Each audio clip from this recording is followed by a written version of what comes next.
Welcome to the reality of Russ. I was sitting here thinking, like, what better guest to have on for my first appearance than my amazing wife? We have a great story. We've been through a lot and we've done it together. It's powerful. I think it's very important for people to see couples thrive because I truly believe that's one of the hardest things in recovery. Having a spouse,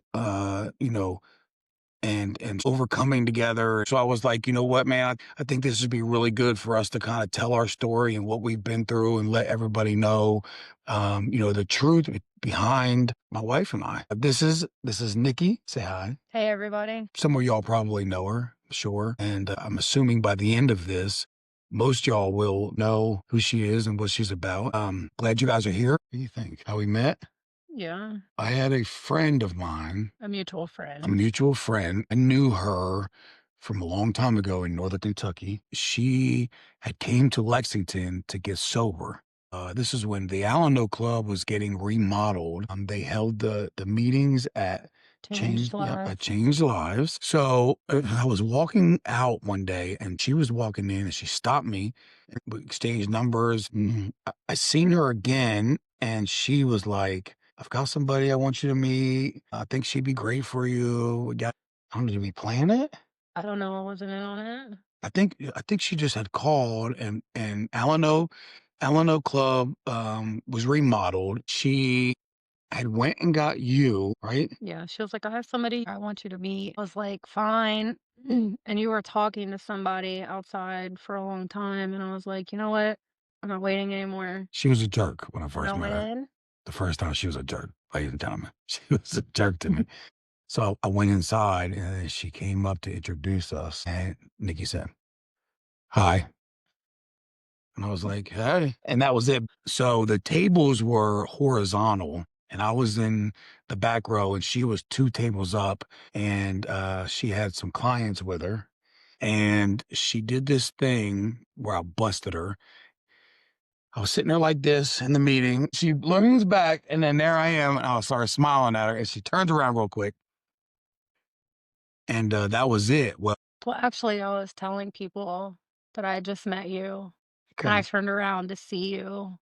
And then there you were. And I turned back around. So when we left, this girl came up to me and said, "Here, she wanted me to give you her number and call her." And I was like, "Okay, cool." Which I did not. Yeah, she did not. And I got home and I couldn't wait. I didn't follow the old 3-day thing or whatever goes on in the world. And I called her and I was like, "Hey, this is Russ." And she said, "Who?" I said, "Russ, I just met you tonight." She said, "You just met me?" And I said, "Yeah, at the Alamo Club." She's like, "How'd you get my number?" And I told her, and she said, "Oh my God, I never even gave her the number." And we talked for, For like 45 minutes. yeah, we talked for a while on the phone. And that was it. The rest Here is we are history. today. No, the rest is history. Nikki ran a program. She did her very best to hold the program together and to be there for the lives of others and deal with all the things she had. And it was a lot. When I met Nikki, she was an employee, but she had her own bedroom, and I was in a pay house. Truthfully, we grinded. We used to do what? How many meetings we used to do? Like 13 to 15 meetings a week. Yeah, 13 to 15 meetings a week. Partly because we got to be together, and partly because one thing about her and I is we chase the message. Life gets hard. Each day is something different, and the message is just powerful. We spent every second together. I was at the shepherd's house when we first got together, and COVID was going on. I couldn't have a cell phone. She would write letters and put them in the bush, I and think you then started that. yeah, I think I did. I think I did. We wrote letters back and forth. I'd run out, and I put them in the bush, and then she would drive up and grab the letter out and read it, and then write back and put it back in the bush. We Um, email. we emailed. Yeah, it's crazy not having a phone. But I had a bicycle. I had a little blue mongoose or huffy that I used to ride around Lexington in, and she gave me a chance, man.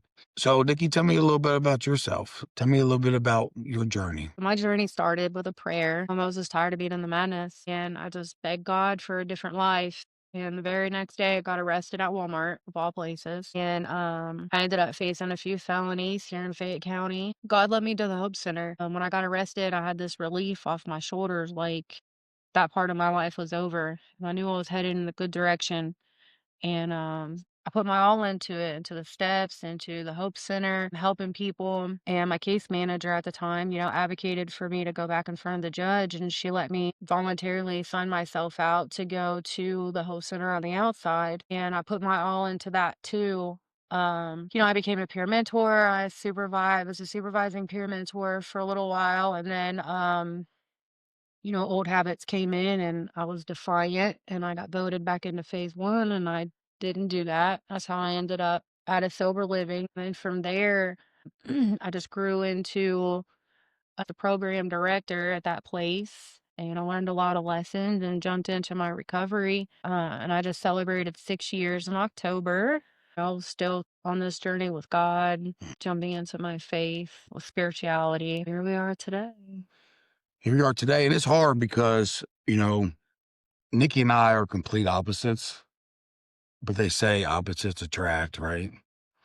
I'm very up and loud and outspoken, and Nikki's reserved and quiet spoken. It's frustrating at times when there's disagreements. I want to talk about it, and Nikki Wants to process it. wants to process it. So, and I got to watch myself because, I'll be in my feelings. I go back to old thoughts and behaviors, and I want to pick. There's no God in what I want to do, right? And I see that, and it's got better.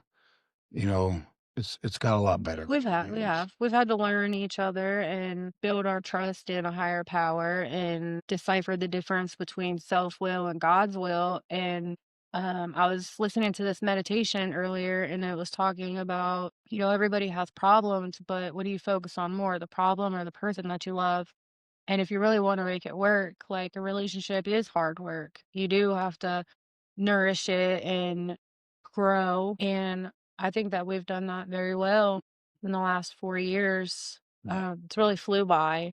Yeah. We've been through a lot, but God first, you got to have God in the home. You got to have God in your marriage and your relationships. And I've really like dove into building a relationship with my higher power because I know that he's the one that granted me my sobriety and this change of life. The Bible talks about ask and you shall receive, but you got to have faith, even if it's faith of a mustard seed. And, when I prayed that night, like I really wanted another life. I was tired of running from myself. I was tired of the same old relationships. I was tired of being abused. I was tired of all of the things going on in my life that I couldn't control. And once I've started to really trust God, especially here lately, like there's so many things I can look at in my life and see that He has kept it all together and He's kept it going forward. And all I had to do was sit still and trust that everything's going to be okay. Like, we have a lot of stress with our business, financial insecurities. We have a lot of stress with each other. Raising kids is hard, especially when they're not your own kids. That's something that we've had to deal with. And, I have my issues going on with my kids and we've got his kids out of state's custody and another one that's moved in with us. And now my son lives with us. And it's only by the grace of God that we've made it this far. And it's because I don't choose to focus on the flaring character defects. I try to practice patience, love, and tolerance today. That's what I was taught in recovery. That's our code. I take my hands out of things. It works a whole lot better, a lot in my life, making decisions that I thought were the best, but really it was just false beliefs or it was me running on my will or what I think is best. And when I first got to recovery, they were like, your best thinking got you here. And I had to really think about that. And there's been a lot of people on my journey that have been really good influences in my recovery. Like there was a couple people that were employees at the Hope Center in jail. He was a big influence in my life. And he told the truth about me to myself, even when I didn't want to hear it. And that changed me because nobody ever told me the truth about myself before. And if you don't know what the problem is, you can't fix it, right? So I'm very grateful to the Hope Center, grateful to all the people out there that have been on my journey and have been an influence in my life. Even today, I have good influences. My sponsor, she keeps me grounded. She keeps me in the book. She keeps me strong in my faith. You got to find people that are going in the same direction that you want to go to be able to learn from them and follow the positive way of life. So in the beginning, I'll say it like this, the very first phone call that I had with the social workers when I was incarcerated before I came to Lexington after I made parole, the first phone call and the only phone call I called to them, the social worker told me, "Mr. Weisgerber, I'm sorry to tell you, but we're terminating your rights as a father." I said, "What does that mean?" And she said, like, "You're not gonna be able to see your kid no more." She said, "Mom has had an ample amount of time. Dad, you have been incarcerated for the entire time. The kids are being took." I hung up the phone. That was probably one of the worst phone calls I ever had in my life. It was the worst phone call I ever had in my life, for sure. But, when I got out, the lady caught COVID. They gave me a new caseworker, and I was able to sit down with this lady and just, like, cry my eyes out and tell her, like, I'm gonna do anything for my kids. Can I please get a chance?" And she did, and she gave me an extension. Nikki was a part of that, and we busted butt to do everything we had to do. We show stability. We had to, get a place. We had to get the rooms done. We had to jump through every hoop, man, and it was like drives back and forth from Lexington to, Covington. The babies were in Georgetown, so, like, as I spent more time with them, I had to drive them to daycare down there, and it's like, it was a lot, man. But, we jumped through every hoop, passed every drug test. We checked off every box. I mean, we did it all, and the day came months and months and months down the road, and, the social worker came up and she stood in the living room. And after it was all over with, she went to the door. She grabbed the doorknob and she held the doorknob and she stopped. She turned around and she had tears in her eyes. And she said, "This is the very first return to parent I've ever had." By the time I look over, Nikki was crying and I was crying. It was an emotional moment. It was very emotional. And we still have them today. We do. They're now about to be 9. Kids are a lot, man. We pray and fight for our kids, and then we get them, and we're like, "Ah!" You had mentioned it earlier. I talk about this all the time, but it's literally God, recovery, everything else. And, it's we'll call them rungs, right? God is the first rung no matter what. And the thing about it is, we're of the flesh, man, and I've spent a long time of my life running on rust. So when things happen and situations get hard and I get stressed out, first thing I do is pull the reins. I mean, literally, the first thing I do is try to take back my will and try to take control of it. And what I have to do is then bounce down to that recovery, right? Like, I need to focus on the principles of the program and the fellowship and the people that have been implemented in my life that have meaning and have value. By the time I get done talking to them, they just get me right back to my spirituality again, right? So it's like, where is God? Where is God? Where is God? And we've done very good, I think. Nikki's great. She has a schedule with the Bible. She has a schedule with what she does daily, and that's attracting to me. It's attracting to come down to see her wife nestled up in her little chair and got the Bible and her little daily reflections and her cup of coffee. It makes me want to do it. And now, I started doing it. If I really want this to work, it takes work. Living spiritual and living with faith and God is love. And if I want to love like that, I have to work on it. I have to try to get better at it. I've got to respect it. I've got to do it. Well, and there's, anything that you belong to, like, church has a Bible or what call it in that religion. AA has the big book, NA has the basic text. Like, our business has policy and procedures. Like, there's always something to read about the direction that you're supposed to be going or what you're supposed to be doing. There's rules and there's guidelines and there's do's and there's don'ts. And you just have to find the book to get into that is gonna educate you on how you wanna be in your life. For me, the Bible is a guidance. It's my way of communicating with God. I remember when we had a little bit of an argument one time, and the first thing I did instead of responding was open my Bible, and right there, God had given me the answer of forgiveness. And it was exactly the message that I needed at that time.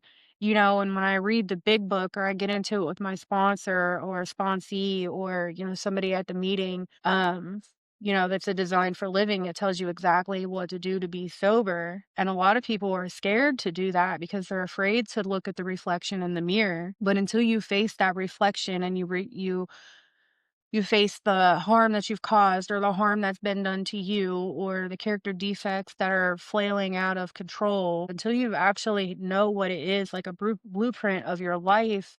Like you can't fix anything. You just keep on running and looking over your shoulder. And like I got tired of doing that. I got tired of being with abusive men. I got tired of not being able to see my kids. I got tired of waking up and being sick because I had to put a substance in my body. And what I found now is that I was missing the spiritual part of me because it's mind, body, and spirit. And you have to take care of all three of those things to have a sound life. And for me, I never knew what spirituality was. I never knew about God. Like my mom listened to us to like vacation Bible school or something. And like my grandma was really religious, but nobody ever sat me down and actually said, this is what you're supposed to do, or this is how you do it, or this is how you talk to God. So I went most of my life confused and full of resentment and thinking the world owed me something because I was lost. And like growing up, I was like full of resentment and sadness, because my sister passed away when I was 5 and I didn't understand. It was never explained to me properly. Like she was here one day and gone the next. And I grew up basically in the shadow of her death with all of these emotions I didn't know how to handle. And then I started using to get rid of those emotions and not feel the emotional pain that I was feeling. And I had kids and it goes on and on. And it wasn't until I really sat down and saw like the emotional pain that my parents were also in and the abuse that they have endured in their life or like what my family history looks like because it's full of alcoholism and drug use. And, I thought, oh, I'm different. And I'm an addict and, like it started with me, but really it started generations and generations ago. It was just hush hush. And, there's like this big family secret. Nobody wants to talk about it, but you're just walking around like, what's going on because you're not in the loop. And, being in recovery, I actually had to take a look at that stuff. I realized that I'm not the only person in the world that's hurting. I'm not the only person in the world that's been through this. I was just the person who didn't know what was wrong to be able to fix the problem. So jumping into the steps and jumping into recovery, like first I had to stop using because that was blocking me from even understanding anything or wanting to instead of it fixing the pain, it made it worse. But to me at the time, it was the solution. So when I take that out of the picture and I'll become clear-minded, I can see the whole picture and I can see how I've hurt people and I can see how hurt people hurt other people and I can see that I'm not alone in this life and I can see that I'm the one that's keeping me back from being unified with other people, and I still have that resistance today where it's like, I don't want to go out here and talk to these people because what if something happens? Or I lie to myself and tell myself I'm just going to be okay at home and I don't need to go do this and I don't need to see that person when in reality, like that's what I'm longing for. I don't have the guts to like do it. Right? But, recovery has taught me to put myself out there, like doing this, because I've never done this before. Put myself out there and just be human. I don't have to be super mom. I don't have to get everything done right now. Just go out and be a person and show that love and kindness that you thought I should get. Right? And I showed that to myself and it really changed my whole entire life and I was able to, you know, have a close relationship with you because 'cause you're, like, the closest person I've ever been to. So, recovery has opened up a whole new world for me, and, I have my son back in my life, I'm still fighting for my girls. I'm able to be a good stepmom to, your kids, our kids. I'm able to have good relationships today. Not so distant with my mom anymore. I don't hold resentment on my dad anymore, and I'm still learning every single day, how to have good relationships because it doesn't come overnight. It just takes a lot of work. I never knew what happy, joyous, and free meant. Yeah. And I started thinking about it the other day because I try to do like a themes journal type thing or whatever. And I was thinking about it, and happy, joyous, and free is just me not being held down. Like for me, it's not being held down by like resentment or a prison of my own mind, all the chaos that used to go around in my mind, and today I can wake up and just say, God, what what's going to happen today, put people in my life today that I can help instead of seeing what I can get out of life. I try to see what I can put into life. And I mean, I still have my days, don't get me wrong. I still have my days where I'm caught up in my head or, I try not to worry as much, but it's definitely progress. But I'm a perfectionist. So it's definitely a work in progress. So one of the coolest things that we get to do today is help couples. One of the coolest things that we get to do today is be involved in others' lives by giving suggestions. And like we're serious. Like we're not perfect. We struggle. We work on things. It's not just, a pink cloud in our relationship. My mom always says, "Are y'all an effective team?" And that's everything because in order for that to happen, there's things that I got to do. God had brought us together for sure. So my sponsor said, as long as you have your recovery and she has her recovery, y'all will be stronger together. So if you want a good, sound relationship that has minute highs and lows, it's very important for y'all to work your own program. But I think what works for us is that, we do need time apart because I know I get on your nerves. You definitely get on my nerves. And it's just like with anybody, you spend too much time together, you're going to get on each other's nerves. You don't have Mhm. time to miss each other. Yeah. But like we have got to be in a lot of people's lives. And, we still get phone calls today. We started out IOP and we only did couples. And we only did couples because we wanted to be influential in their lives. We're living proof that if you do what we did, you can get what we've got. Right. And I'm not saying it's all butterflies and rainbows because it's not. But like at the end of the night, man, we laugh and we joke and we have fun. We get all the things that a relationship is and happy, you know? And I think one thing that really changed me in my sobriety was one day at church, our pastor was talking about being an influence in people's lives. And are you a good influence or a bad influence? And, I used to be really toxic in people's lives. And today I try to be a good influence. Some days I have to stay away because I'm like, man, I don't want to influence like the kids' moods or even your mood because I know I can do that sometimes. But, being an influence in somebody's life is important to me because like I want to see people succeed. I want to see people be in recovery and be happy, joyous, and free and live their best life. And, that's what inspired me to not only open our business or be in this field. I've always loved helping people. Like when I was little, I wanted to be a teacher, and I'm going for my bachelor's in social work so I can be a teacher and I can be a teacher in recovery. So God kind of like brought both of these passions together.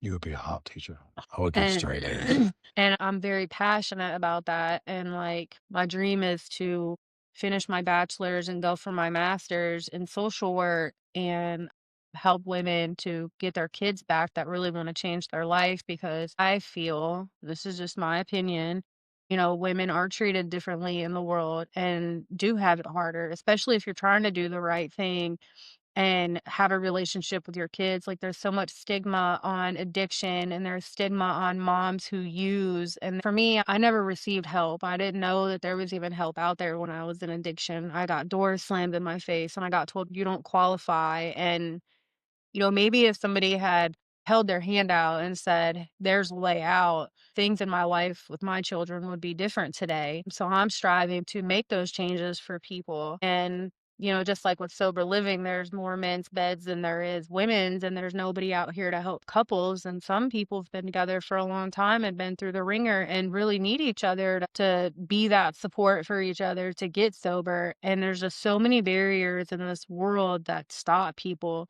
because there's no resources, there's no love or genuine care for people anymore. Most people just see a dollar sign when they That's a see an duck. addict or somebody that's homeless. And, let's not help them. But it just changes, finances change people.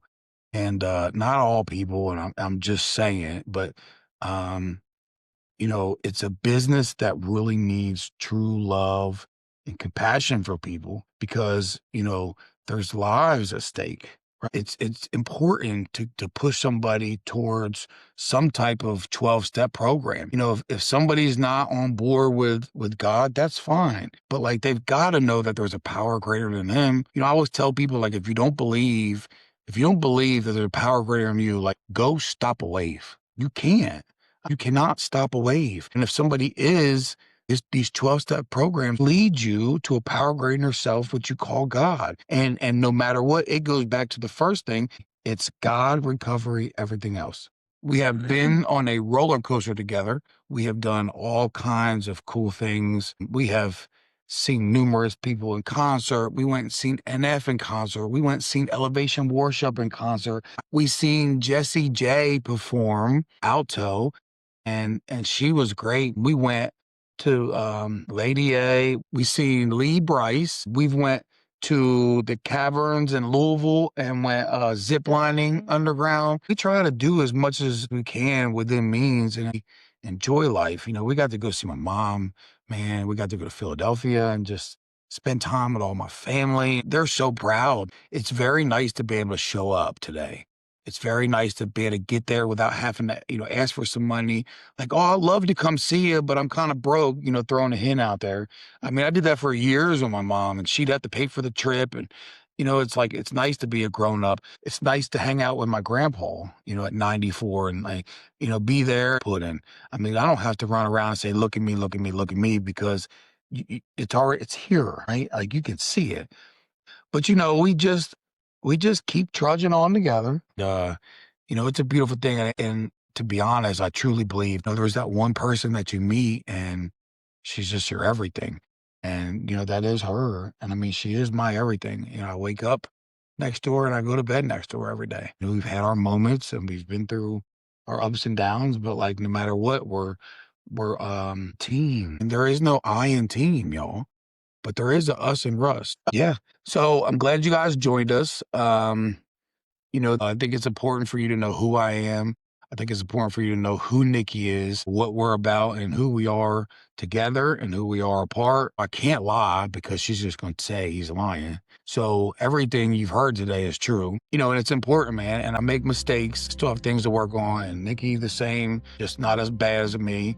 But like, we care, man. Like, we really care. At the end of the day, our hearts are in it for the right reasons, and we'll help anybody we can because somebody helped us. I'm glad you guys got to come and spend some time with us in our home and get to know us and who we are. And can't wait to see you guys next time.